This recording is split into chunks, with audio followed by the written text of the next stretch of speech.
Why? Why have I received a letter from my late mother-in-law? I was staring at the envelope that had arrived in my home mailbox, utterly astonished. The sender of the letter was none other than my mother-in-law, who we had just concluded her funeral yesterday. My mother-in-law had been incredibly kind to me since the beginning of my marriage, and I adored her dearly. We often went out to eat together, enjoyed shopping trips, and had grown close like friends despite our age difference. Her sudden passing left me utterly devastated. Even now, after the funeral, I still couldn't fully come to terms with the reality of her being gone. Amid this grieving period, receiving a letter from my mother-in-law left me profoundly surprised. Hastily checking the contents of the letter, I found something I never expected. First, the reason why I received this letter was that my mother-in-law had asked the temple priest to deliver it to me upon her passing. The letter instructed me to open the secret compartment in the family's chest, and revealed the existence of a hidden door. The instructions for opening the hidden door were detailed. At the end of the letter, there was a directive to be sure to open it alone. Checking the time, I realized my brother-in-law, his wife, and their children, with whom my mother-in-law lived at her house, were all out at work or school. Hurriedly, I made my way to my parent-in-law's house, entered using the spare key, and followed my mother-in-law's instructions to open the secret compartment in the chest alone. I did it. It's open. I sighed with relief, and examined the contents inside. What? This is. My name is Nancy. I'm 35 years old and work as a web designer from home. I got married to Tom, who is 4 years older than me. 5 years ago, a friend introduced him and our relationship as a couple is still very strong. However, we haven't been blessed with children yet. Both of us adore children and had hoped to have them soon after marriage, but unfortunately, we haven't been able to conceive. I used to struggle deeply and sometimes get depressed about not being able to have children. But there has always been someone who treats me kindly despite that. It was my mother-in-law. Nancy, don't worry so much. There's no need to rush. Hey, how about we go together to the new waffle place near the station for a change of pace? My mother-in-law always encouraged me and spoke warm words of comfort.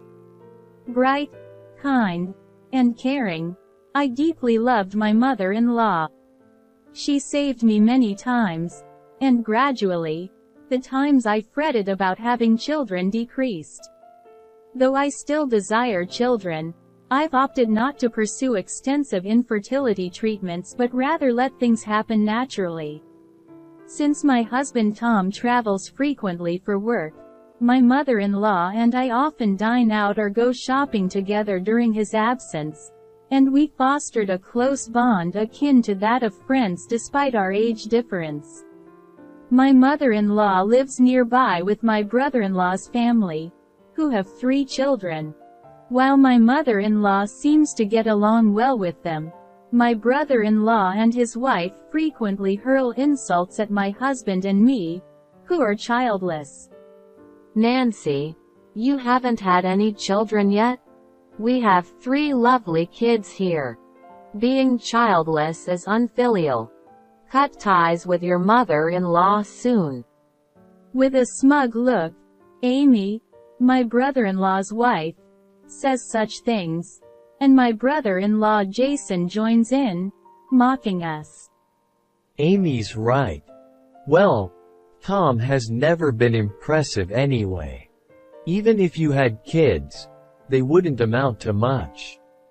Initially, my husband and I would retort against such despicable remarks from my brother-in-law's family. However, since they never listened, we gradually stopped engaging with them and tried to avoid them as much as possible. My brother-in-law and his wife treat my husband and me with such a disrespectful attitude, but they act unnaturally nice in front of my mother-in-law. Consequently, my mother-in-law doesn't know their true nature. We didn't say anything to her about my brother-in-law and his wife's behavior because we didn't want to cause her any unnecessary worry. One holiday, my husband, my mother-in-law, and I planned to go out for a meal together. When the appointed time arrived, we headed to my parents-in-law's house. However, unlike usual, my mother-in-law wasn't waiting outside the door earlier than the appointed time. Is she not done getting ready yet? I wondered aloud. It's unusual. Well, she should be coming out soon. My husband replied. Neither my husband nor I thought much of it and waited for my mother-in-law to appear. However, as 5 minutes passed, then 10, she still didn't show up, nor did she answer her phone. I wonder what's going on with your mom. I began to feel uneasy. Feeling increasingly anxious, we rang the doorbell of my parents-in-law's house. With no response, we decided to use the spare key to enter. Hey, Mom? My husband called out as taking off his shoes at the entrance, but there was no response from inside. With a bad feeling, we hurriedly searched for my mother-in-law. Then, we found my mother-in-law collapsed in her bedroom. Oh my God! I exclaimed as I rushed to her side, and my husband immediately called for an ambulance. My brother-in-law's family must have been out together because besides my mother-in-law, there was no one else at the house. The ambulance arrived in about 8 minutes, and my mother-in-law was swiftly taken to the hospital. But unfortunately, she passed away there. It was a stroke. My husband and I couldn't accept the sudden loss of my mother-in-law. We cried so much that it felt like we would never stop. However, there were many things to do, like preparing for the funeral. We couldn't remain sad and despondent forever. The funeral was decided to be conducted as a family affair, and my brother-in-law assumed the role of the chief mourner. In order to properly conduct my mother-in-law's funeral for her sake, my husband and I collaborated with my brother-in-law, making preparations together. However, even during the arrangements with relatives and discussions with the funeral home, there was an unmistakable air of reluctance emanating from my brother-in-law. Although he showed no signs of grieving over my mother-in-law's death, he managed to fulfill his duties as the chief mourner during the wake and funeral. Yet, he would promptly summon my husband after he talked a bit with the relatives, and abruptly leave. Leaving the relatives made them offended, so they glared at my brother-in-law. Moreover, during the post-funeral gathering with relatives, my brother-in-law would be the first to take a seat. Also, he refused to budge even when my husband urged him to greet the guests. He simply sat there, sipping his beer. His wife was sitting beside him and did the same. So my husband and I circulated among the relatives, expressing gratitude for their presence and reminiscing about my mother-in-law. Perhaps seeing their parents merely eating and drinking set the tone, as my brother-in-law's 3 children immersed themselves in playing games. They occasionally laughed raucously and playfully nudged each other, creating an atmosphere that hardly resembled a post-funeral gathering. Not a single member of my brother-in-law's family appeared to mourn my mother-in-law's death. The relatives seemed to pick up on this attitude alone. Without even attempting to talk to my brother-in-law and his wife, they only bid farewell and shared memories with my husband and me. Despite the blatant change in the relatives' attitude, they remained unaffected. They kept ordering beer after beer, discussing inheritances, planning trips during mourning periods, and so on. After all the care they received from my mother-in-law while she was alive, how disrespectful these people are. I found myself casting disdainful glances at my brother-in-law's family. The next day, my husband left early in the morning for some procedures. I was staying at my home and intended to check the mailbox for the newspaper. Then, I noticed a letter inside. Who could it be from? Taking the letter and confirming it was addressed to me, I was surprised to find out that it was from my mother-in-law. Why would my mother-in-law send a letter? With astonishment, I returned to the living room to open the letter. Inside was something I had never expected. It seemed that my mother-in-law had asked the temple priest to arrange to send me this letter upon her passing. The letter contained instructions on how to open the chest, how to open the hidden compartment, and the contact information of the family lawyer. Finally, there was an instruction to ensure that, Please make sure to open it by yourself. I traced my mother-in-law's letter multiple times. Despite her slender frame, her handwriting was bold and strong. I took a deep breath quietly, feeling the powerful strokes of her handwriting, which truly reflected her way of life. Glancing at the clock hanging on the wall. It's 9:30. There should be no one in my parents-in-law's house now. With that muttered to myself, I hurriedly prepared to head to the family home. The children would likely be at school by now, and my brother-in-law and his wife should have left early this morning. According to the social media post by my brother-in-law's wife I saw this morning, they were planning an outing together. Also, they had their children go to school despite it being the day right after our grandmother's funeral. They seemed eager to enjoy their day off using bereavement leave. If that post was true, there should be nobody at the family home. I realized if I didn't go now, I might not get another chance. When I opened the front door of my parents-in-law's house with the spare key, I entered slowly. It's so sad that my mother-in-law, who always greeted me with a smile, isn't here. I held my aching chest and entered her room. The chest, said to be my mother-in-law's trousseau, is quite old. However, whether my mother-in-law occasionally tended to it or not, the chest opened smoothly. Then, just as the letter indicated, I reached for the hidden door at the back of the chest drawer. Thank goodness, it's open. I breathed a sigh of relief as I was able to open it safely. Then, I checked what was inside. There was another document, along with what was written in the letter. What is this? I stared at the documents and felt my mother-in-law's love, tears threatening to spill. I felt like staying there and crying, but I had to leave my parents-in-law's house as soon as possible. It wouldn't be good if someone came back and saw me. After all, the letter from my mother-in-law instructed, make sure to do it alone. After I returned home with all the documents, I contacted the family lawyer mentioned in the letter to inform them of my mother-in-law's passing.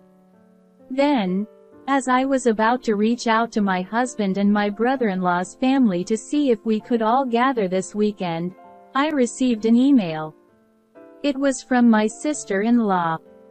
The email conveyed a sense of urgency, urging us to gather at my parents-in-law's house this weekend for some important news. What could my sister-in-law possibly want to discuss? I couldn't shake off a feeling of unease. Despite my doubts, declining seemed odd, so I decided to accept my sister-in-law's proposal. Over the weekend, I visited my parents-in-law's house with my husband and nervously participated in the discussion. My brother-in-law and his wife wore smug, unpleasant smiles, and their 3 children were nowhere to be seen. They must have been taken somewhere else. As soon as my husband and I took our seats, they presented a document. This is the will left by my mother-in-law. My sister-in-law declared loudly. The signature on the will was indeed my mother-in-law's, and the content stated that all assets would be inherited by my brother-in-law and his wife. See, it's written here that we can inherit everything. So, unfortunately, you won't be able to get any inheritance. Too bad, huh? My brother-in-law laughed uproariously, his face contorted with ugliness. While my husband looked bewildered, I stood up silently and secretly brought back the lawyer who had been waiting outside. Who is this? My brother-in-law and his wife sounded puzzled at the sudden appearance of the lawyer. My husband, unaware that the lawyer had been waiting outside, was also surprised. This person is the lawyer whom my mother-in-law was close to during her lifetime. I explained succinctly, and gradually my brother-in-law and his wife's vacant expressions turned into anger. A lawyer? Why did you bring such a person here? It's a part of my mother-in-law's instructions. She wanted the lawyer to mediate so that the estate division agreement could be smoothly drafted. My brother-in-law and his wife loudly proclaimed that they didn't need a lawyer. My brother-in-law slammed the desk again and pointed at my mother-in-law's will with his chin. My mother left a will. With this, we don't need a lawyer. At those words, the lawyer quietly raised his hand. Is there any doubt that your mother wrote the entire content herself? In response to the question, my brother-in-law raised his voice. That's obvious. The lawyer looked troubled and shook his head vigorously. This cannot be recognized as a will. A holographic will must be entirely handwritten by the testator. The lawyer pointed to the words, "will," written at the beginning and my mother-in-law's signature at the end. The handwriting looked familiar, but everything else seemed printed, probably from a computer. The living room, which had been so noisy, fell silent. My brother-in-law reached out to the will in front of him, but no matter what he did, the content remained unchanged. It was just neatly printed in Gothic font. Huh? Suddenly, my husband pointed at my brother-in-law. Why is the back of the paper so clean? I squinted at my husband's words, and indeed, there was something odd about the will.